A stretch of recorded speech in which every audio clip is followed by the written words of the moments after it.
Hello. Before we start, make sure to subscribe to this channel and hit the notification bell to receive updates when we upload new videos.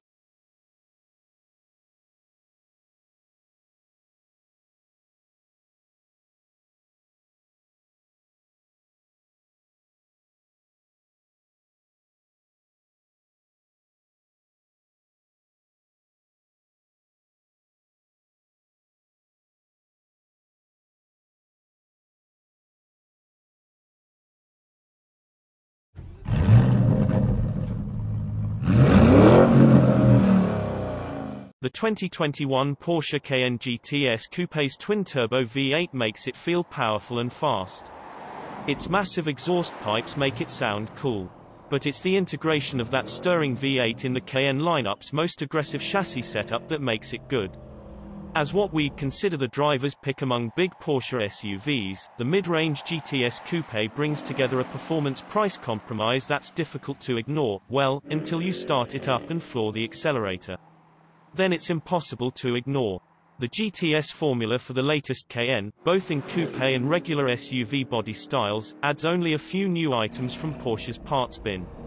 As in the Panamera GTS, the SUV's 4.0-litre V8 is borrowed from the Cayenne turbo model yet huffs less maximum boost pressure, 11.6 psi versus 18.8 psi. Horsepower comes to 453, which places the GTS closer to the 434 horsepower Cayenne S than to the 541 horsepower Cayenne Turbo. The GTS's 457 pound-feet of torque, however, is a significant 52 pound-feet more than you get from the S's twin-turbo 2.9-litre V6. The ZF 8-speed automatic transmission and all-wheel drive system are standard Cayenne fare. Porsche claims GTS models weigh around 200 pounds more than the S versions. The run to 60 miles per hour takes a quoted 4.2 seconds for versions fitted with the Sport Chrono package, which includes launch control, a more relaxed sport stability control setting, a dash-mounted stopwatch timer, and a steering wheel-mounted drive mode selector with normal, sport, sport plus, and individual settings. Sport Chrono is standard on the GTS Coupe but costs $1,130 on the conventional squareback model. And given that the last Cayenne S we tested already posted a 4.2-second run to 60, the GTS should be a couple of tenths quicker still. Top speed is a claimed 168 miles per hour. What is unique to the Cayenne GTS, and particularly the coupe version, is a new standard active sport exhaust system that uncorks the 4.0-litre through two darkened tailpipes at each corner of the rear bumper. You can up the sound level further on the GTS Coupe if you're willing to splurge on one of its lightweight packages, which range from $9,140 to $12,620 and add specially tuned pipes and mufflers that project even more engine noise out of a pair of large, centrally located oval cannons. Also included with the lightweight packages are a carbon fiber roof in place of the standard panoramic glass piece, 22-inch wheels with summer tires instead of the standard 21s with all seasons or optional summers, painted fender flares, black exterior accents, carbon fiber interior trim, and a micro-suede wrapped steering wheel. Lest you question where the GTS Coupe's priorities lie, that wicked center exit exhaust precludes towing anything. While seriously quick, the GTS's acceleration is not as ferocious as the turbos, which affords you a bit more time to soak up the glorious noise as the 4.0-litre revs to its 6,800 RPM redline. Shifts from the Cayenne's torque converter automatic are almost as quick and faultless as those from Porsche's PDK dual-clutch transmission in the Panamera. And for V8 audiophiles who scoff at the GTS's meager horsepower rating, Porsche will soon make the GTS Coupe's optional sport exhaust available on Turbo and Turbo SE hybrid coupes. The added theatre of a V8 with loud pipes makes it that much easier to enjoy driving the GTS Coupe hard. Porsche's third-generation Cayenne could already do an impressive impersonation of a sports sedan. The GTS enhances the Cayenne's cornering talents by sitting lower on its haunches. Porsche says the United States market GTS models on their standard adjustable air springs ride 1.2 inches lower than standard steel spring Cayenne S models. Porsche's adaptive PASM dampers and PTV plus torque vectoring system are standard, as are big cast iron brake rotors, 15.4 inches with 6 piston calipers in front and 14.1 inches with 4 piston calipers at the rear. Larger tungsten carbide-coated PSCB and carbon ceramic PCCB brake setups are optional. The GTS Coupe we drove also featured the Cayenne's 48-volt active anti-roll bars and rear axle steering with variable power steering plus, which combined to significantly enhance both low-speed maneuverability and high-speed stability. The GTS Coupe is still a hulking thing, and approaching its roughly 1.00 grams or more of cornering grip on a back road is almost impossible. But its agility is uncanny for an SUV, and it is possible to slide its back end a bit when booting it out of tight corners in sport mode. Body control is exemplary even when being tossed through quick transitions with abandon. Porsche's engineers made slight revisions to the calibration of the GTS's electrically assisted steering, which has a general lightness to it that increases subtly yet effectively as you load up the chassis in turns. The result is an impressively precise and tactile system that relays plenty of information from the contact patches. However, the GTS treatment still makes for an expensive Cayenne, $108,650 to start for the standard SUV and $111,850 for the coupe. Those prices equate to a $20,000 plus upcharge over an equivalent Cayenne S model. And be mindful not to get carried away raiding Porsche's vast trove of options. Loaded up with nearly every available performance upgrade along with soft close doors, night vision, a $7,000 Burmester stereo, and about 24 other line items, the coupe we drove cost $162,760. Granted, part of that tab was for Porsche's excellent Matrix LED headlights, which aren't available on US market cars. But our GTS was still well past the price point where we'd forsake a few frills and turn our attention to the $133,250 Turbo Coupe and its additional 88 horsepower. Yet, for prospective Cayenne S buyers willing to spend moderately more money for something edgier and more engaging, the GTS brings V8 power and handling that transcends SUV expectations. Like the other GTS models in the Porsche lineup, the Cayennes offer a tempting brew of performance and value. If you have the discipline to keep the price out of turbo territory, this could be all the Cayenne you need.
The GTS models really define the benchmark in lateral dynamics, as they offer an outstanding combination of driving fun and suspension comfort.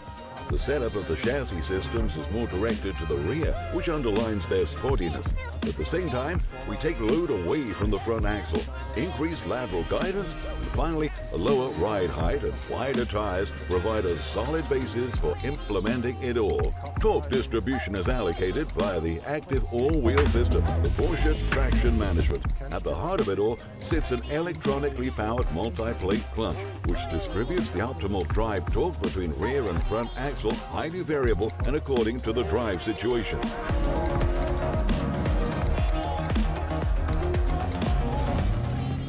Porsche Torque Vectoring Plus improves stability as well as agility and traction.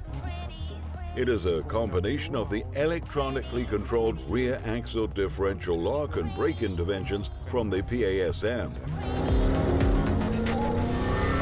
For the GTS, the Porsche Active Suspension Management PASM has received a decidedly sporty setup. As a standard, the GTS models come with a grey cast iron brake system and red brake calipers. The brake system convinces with its very strong steadfastness and very good deceleration ratings, which is extremely important for sporty driving. It is also extremely good to handle and to meter. Another outstanding feature of the GTS is the newly adjusted and fine-tuned steering application. It offers superb haptic feedback on the driving status and road surface. The GTS models furthermore provide the options to select an air suspension, rear axle steering, and Porsche Dynamic Chassis Control PDCC.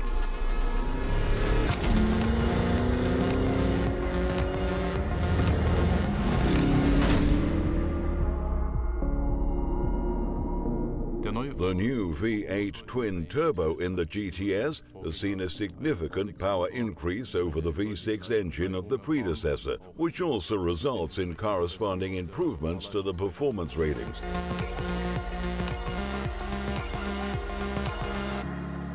The new V8 engine stands out with its very compact size. The new engine family has the exhaust turbocharger packed into the inside of the V-bank.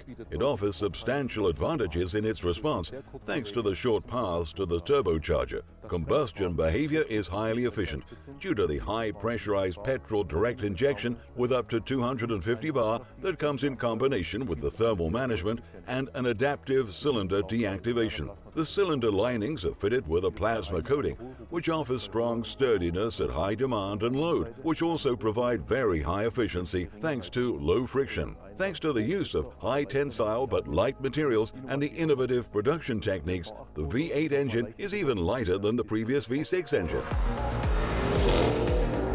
The Cayenne GTS comes with a specifically attuned sport exhaust system fitted as standard. The sport exhaust system has lateral tailpipes and, in its internal setup, has been designed especially for the Cayenne GTS.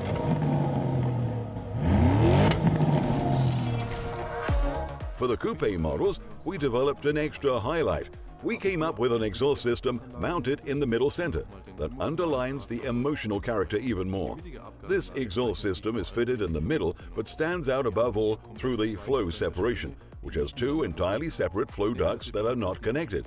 Next to the optical effect, this central layout of the exhaust system allows us to generate a more emotional sound with an even higher frequency.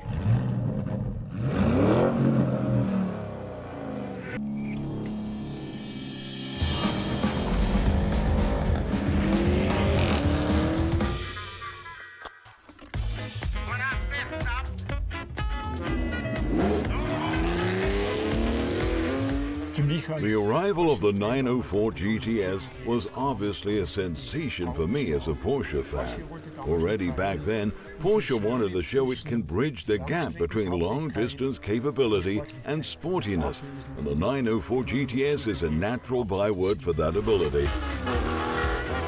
GTS stands for Gran Turismo Sport. Gran Turismo cars were vehicles that were very sporty and equally suited for long-haul travel. It was my great luck that I was privileged to have such a car for numerous races, and everything I had hoped for came true. A really incredibly superb car.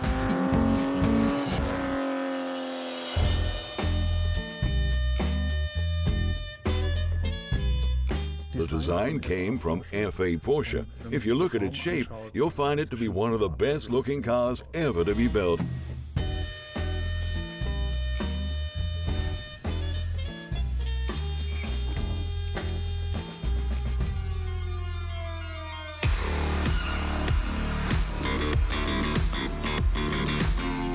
In 1981, the 924 Carrera GTS made its debut as an even sportier version.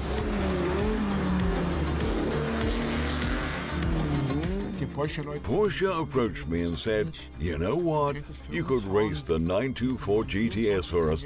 We want to show it to a full-bred racer. Also a great car for everyday use."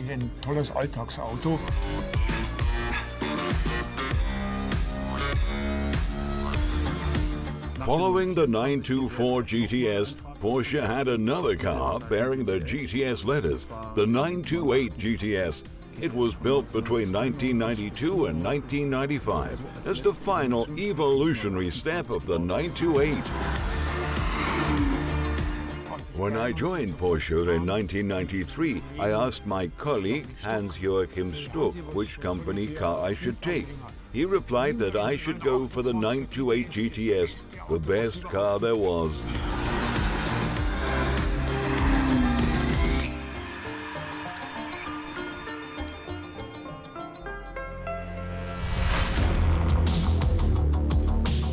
The next time the three letters GTS appeared on a Porsche was on the Cayenne.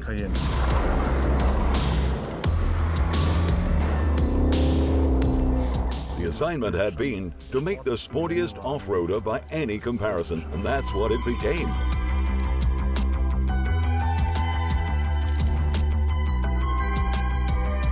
The idea behind the Cayenne GTS from 2007 was to position a sporty derivative between the Cayenne S and the Cayenne Turbo. For us at Porsche, the first Cayenne GTS really sounded the starting gun to roll out the GTS concept also to the other model lines.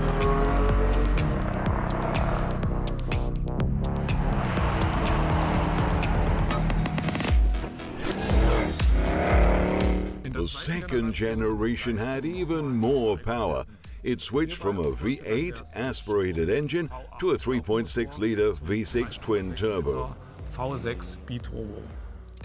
Performance ratings significantly increased from generation to generation, and the Cayenne GTS really sets the bar in the SUV segment.